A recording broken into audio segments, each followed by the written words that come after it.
Selamat pagi Bapak Ibu Saudara-saudari yang dikasihi Tuhan. Mari kita mengawali aktivitas hari ini dengan datang kepada Tuhan dalam doa dan perenungan firman-Nya.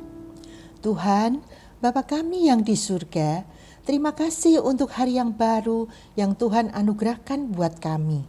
Terima kasih untuk kasih setia dan kebaikan Tuhan yang boleh kami alami lagi.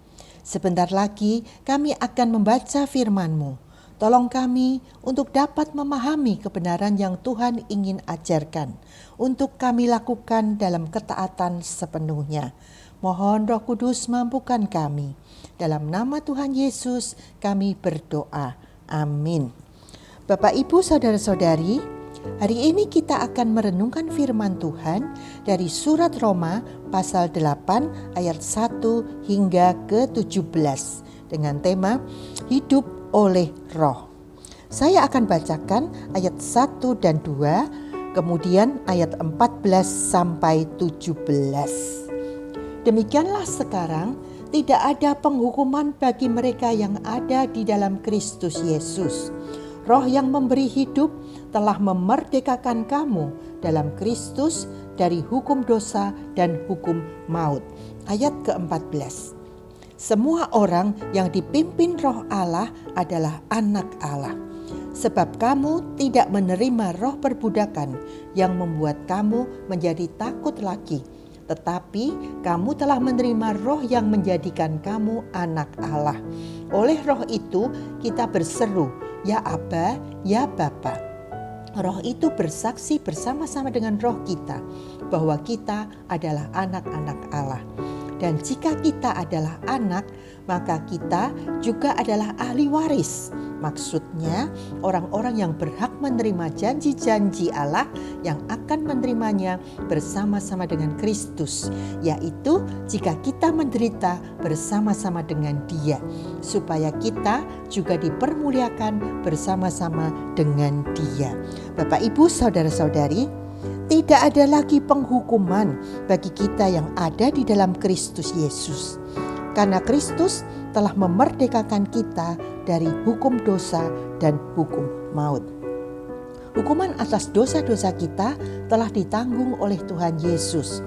Kita telah ditebus dan menjadi milik Kristus.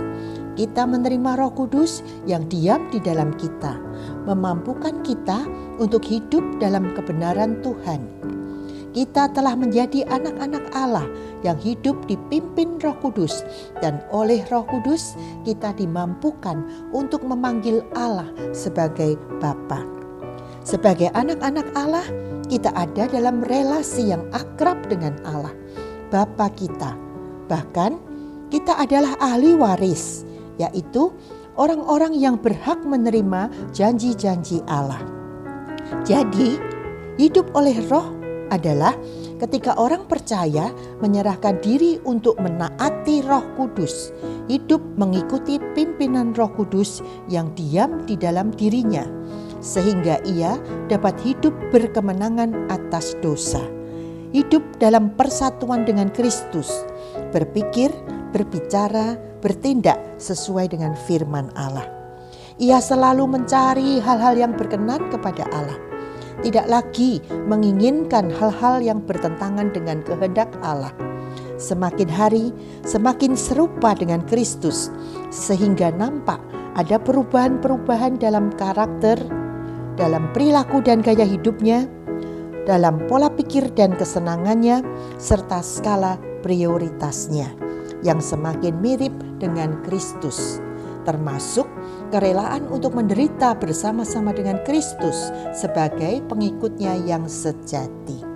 Marilah kita terus berjuang untuk hidup taati Roh Kudus, hidup menjauhi dosa, dan tekun mencari kehendak Allah dengan merenungkan firman-Nya setiap hari.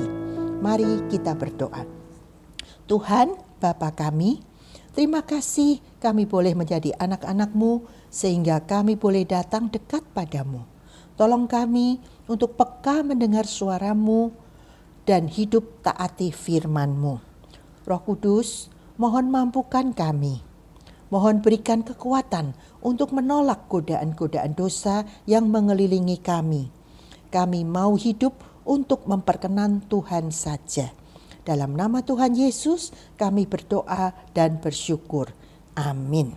Bapak, Ibu, saudara-saudari, selamat beraktivitas dalam pimpinan Roh Kudus. Tuhan berkati kita semua.